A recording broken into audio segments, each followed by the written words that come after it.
Welcome to Nain ultimate. यहाँ पे आप लोगों का स्वागत है दोस्तों। जैसे कि मैंने कल पाषाण युग यहाँ पे लाया था, तो उससे आगे की टॉपिक आज मैं यहाँ पे आप लोगों को सिंधु घाटी सभ्यता लाया हूँ, जो कि आने वाले यूपीएससी और पीसीएस एग्जाम के लिए बहुत ही इंपॉर्टेंट है। तो आप लोग कृपया उसको ध्यान से देखें, और अगर आपको वीडियो उम्मीद करता हूँ कि अच्छा लगे, और अगर अच्छा लगे तो लाइक और सब्सक्राइब जरूर करें। तो सिंधु घाटी सभ्यता मैं शुरू करने जा रहा हूं, जो कि सिंधु घाटी सभ्यता मुख्यतः सिंधु नदी के आसपास का क्षेत्र था। तो 19वीं सदी के मध्य में हुआ है कि रेलवे की खुदाई के दौरान बहुत सारे अवशेष मिले, बर्तन, मोहर, औजार, आभूषण और नगरों के अवशेष प्राप्त हुए। और इन क्षेत्रों के खोज में लॉर्ड कनिंघम ने महत्वपूर्ण भूमिका निभाने का काम किया था। और 1918 में जब द्वितीय विश्व युद्ध समाप्त हो जाती है, तब हड़प्पा सभ्यता विधिवत रूप से हड़प्पा सभ्यता की खुदाई हुई। वैसे तो विद्वानों का मानना है, मतलब भारत में, कि 20वीं सदी के विद्वान मानते थे कि सिकंदर के आने के पूर्व कोई सभ्यता नहीं थी। 20वीं सदी के द्वितीय दशक तक लोग इस सभ्यता से अपरिचित थे। लोगों को पता नहीं था कि सिंधु घाटी सभ्यता के बारे में कोई नहीं जानता था। लेकिन दो व्यक्ति, एक राखल दास बनर्जी और एक दयाराम सहनी, इन दोनों व्यक्तियों ने ऐसा साबित कर दिया कि उससे पूर्व भी, सिकंदर के आने के पूर्व भी सभ्यताएं थी।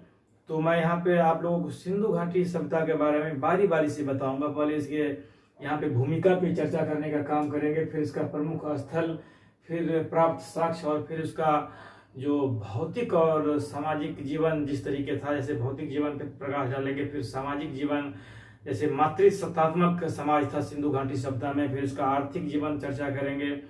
फिर वहाँ पे ये भी बताएंगे लास्ट में, सिंधु घाटी सभ्यता के लोग जादू टोना में विश्वास किया करते थे, ताबीज का जो मिला है उससे। फिर इसके क्षेत्र के बारे में विस्तृत अध्ययन करेंगे, कहाँ कहाँ भारत, पाकिस्तान और अफगानिस्तान में फैला हुआ था। और फिर इसके पतन के बारे में लास्ट में देखेंगे। तो सिंधु घाटी सभ्यता का पतन, जैसे कि भिन्न भिन्न विद्वानों का अलग अलग मत है, तो यहाँ पे समय बर्बाद न करते हुए मैं ये शुरू कर रहा हूँ सिंधु घाटी सभ्यता।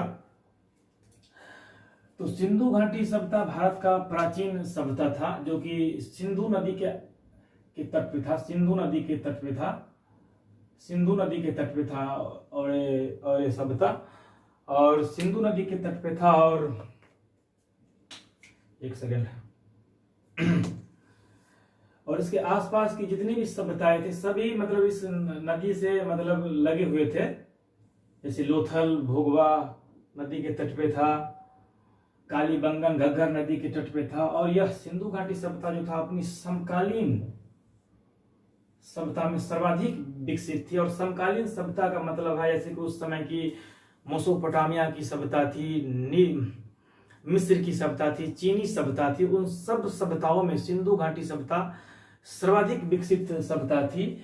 और इसे हड़प्पा सभ्यता इसीलिए कहा जाता है, सिंधु घाटी सभ्यता को हड़प्पा सभ्यता भी कहा जाता है, क्योंकि हड़प्पा में उसका पहला शहर खोजा गया था।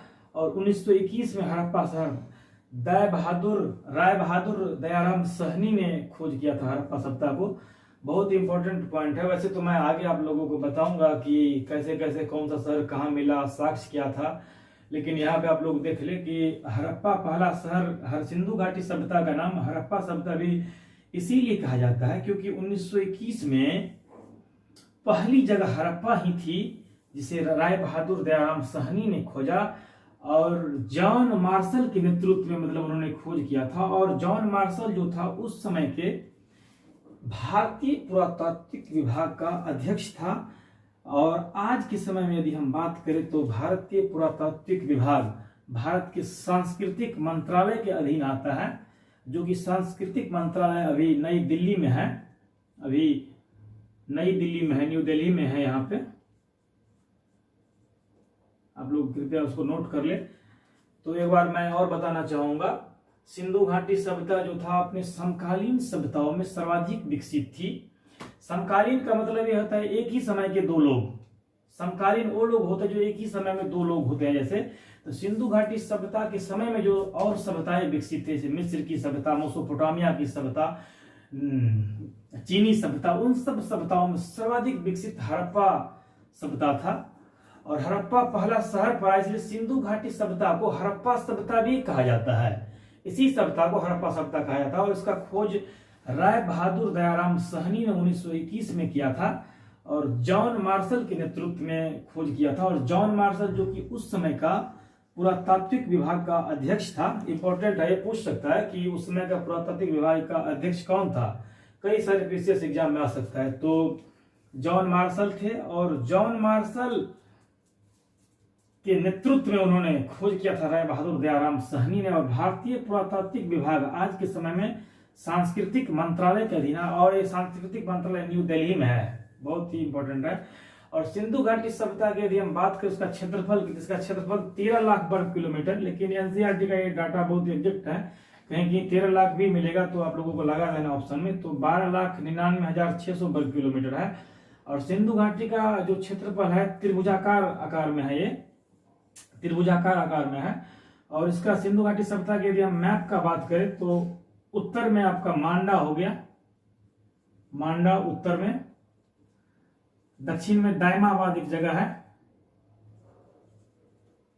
जो कि महाराष्ट्र में है, और पूर्व में ईस्ट में आलमगीरपुर है यहाँ पे, और यहाँ पे बलूचिस्तान यानी कि पाकिस्तान में सुत कांगडोर एक जगह है, तो मैं आगे बताऊंगा इसके बारे में। और सिंधु घाटी सभ्यता प्रथम नगरीय सभ्यता थी, नगरीय सभ्यता थी, भारत का प्रथम नगरीय सभ्यता यदि पूछा जाए तो सिंधु घाटी सभ्यता थी। और सिंधु घाटी सभ्यता जैसे कि मैंने आप लोगों को कल बताया था कि सिंधु घाटी सभ्यता जो था सो आदि ऐतिहासिक काल में था। और सिंधु घाटी सभ्यता में ही मतलब हड़प्पा ही विश्व में पहली बार कपास उत्पादक का श्रेय माना जाता है। कपास किसी ने किया पहले उत्पादन तो सिंधु घाटी सभ्यता था। और पकी ईंट भी सिंधु घाटी सभ्यता में ही हुआ था। और सिंधु घाटी सभ्यता के भी फसल की बात करें तो गेहूं और जौ मुख्य फसल थी, फसल तो और कई थी, लेकिन यदि दाल की बात की तो दाल सिंधु घाटी सभ्यता में दाल का उल्लेख कहीं भी नहीं है। दाल आप लोगों को कहीं से भी अगर आ जाए एग्जाम में तो दाल नहीं था। एग्जाम में आ सकता है कि इनमें से कौन सा मतलब फसल सिंधु घाटी सभ्यता में नहीं था, तो दाल आप लोगों को टिक कर देना है उसमें। तो आगे की सीरीज में मैं आप लोगों को अभी जस्ट बता रहा हूँ 2 मिनट का 1 मिनट ब्रेक के बाद। अब तो यहाँ पे सिंधु घाटी सभ्यता का जो भौगोलिक विस्तार है, यहाँ पे हम लोग दोस्तों कुछ चर्चा करते हैं। सिंधु घाटी सभ्यता का जो भौगोलिक विस्तार था तो आइए देखते हैं। ये आपका यहाँ पे हमारा ये भारत देश हो गया, और सिंधु घाटी सभ्यता का जो विस्तार है इसको भारत में यहाँ से लेकर और ये पाकिस्तान और यहाँ पे अफगानिस्तान सारे मतलब क्षेत्रों में है। तो यहाँ पे एक जगह है जम्मू कश्मीर में जिसका नाम मांडा है, जम्मू कश्मीर में जगह है यहाँ पे जिसका नाम मांडा है। ये जगह हो गया आपका जम्मू एंड कश्मीर जी। और यहाँ पे एक जगह है यूपी में जिसका नाम है आपका आलमगीरपुर।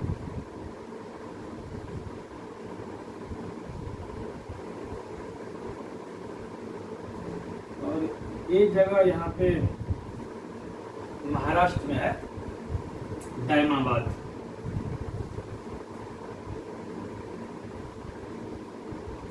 और ये जगह पाकिस्तान यानी में बलूचिस्तान में सूत कांगडोर है।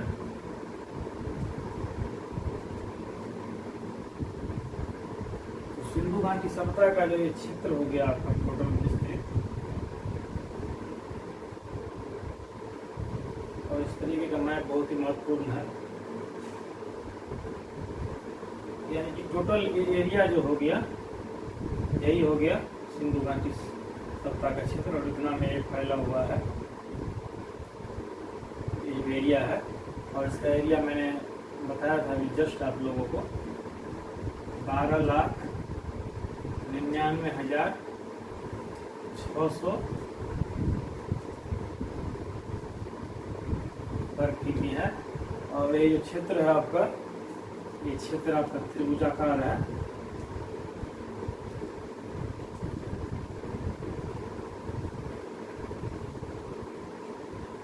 ये क्षेत्र आपका त्रिभुजाकार है, तो आप लोग इसको नोट कर लें। सिंधु घाटी सभ्यता का कुछ प्रमुख स्थल है यहाँ पे, सिंधु घाटी सभ्यता का जो कुछ प्रमुख स्थल है तो इसके बारे में हम यहाँ पे चर्चा करने का काम करेंगे। तो सबसे पहले हड़प्पा है। हड़प्पा जो कि रावी नदी के तट पे है, रावी नदी के तट पे है, और इसका खोज दयाराम सहनी और माधव स्वरूप वत्स ने 1921 ईस्वी में किया था।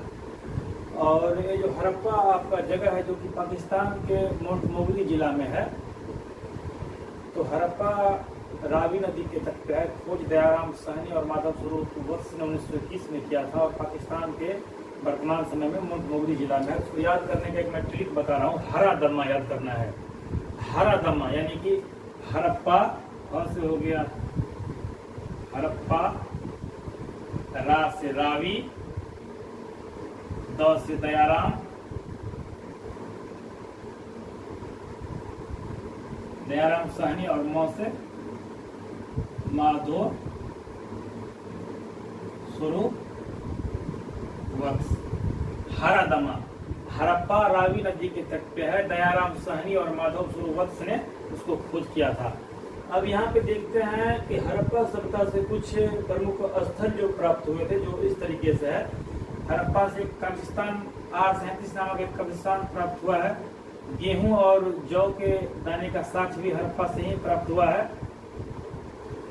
अन्नागार भी हड़प्पा से ही प्राप्त हुआ है। उर्वरी देवी एक साक्ष्य प्राप्त हुआ जो कि स्त्री के गर्भ से पौधा निकला हुआ पौधा है इसमें, और स्वास्तिक और चक्र और साक्ष का चिन्ह भी हड़प्पा से ही प्राप्त हुआ। और सबसे पहले कपास भी हड़प्पा से ही हुआ था। कपास और यहाँ पे पकी हुई ईंट भी हड़प्पा से ही पका हुआ मतलब पहली बार मिला था, तो हड़प्पा हो गए। और इसी तरह से यहाँ पे मोहनजोदारो है, तो मोहनजोदारो भी हड़प्पा के ही तरह था, जिसका खोज 1922 में राखल दास बनर्जी के द्वारा किया गया। तो मोहनजोदारो सिंधु नदी के तट पे है।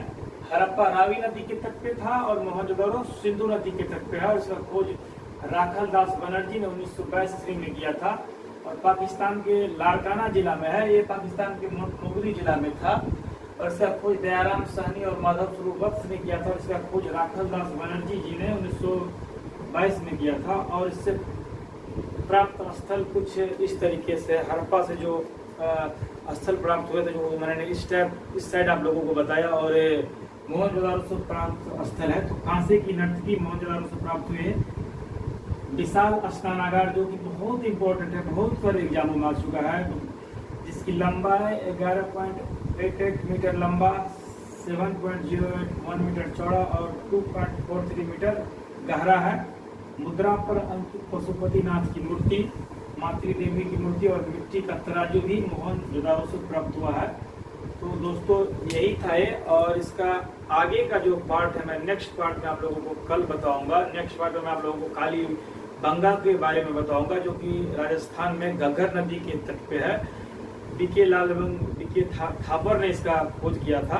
राजस्थान के हनुमानगढ़ जिला में है, घग्गर नदी के तट पे काली बंगा। लोथल बताऊंगा कल आप लोगों को, जो कि भोगवा नदी के तट पे, जो कि गुजरात में है। रंगपुर बताऊंगा जो कि भादर नदी के तट पे गुजरात में है। रोपर बताऊंगा जो कि सतलज नदी के तट पे पंजाब में है।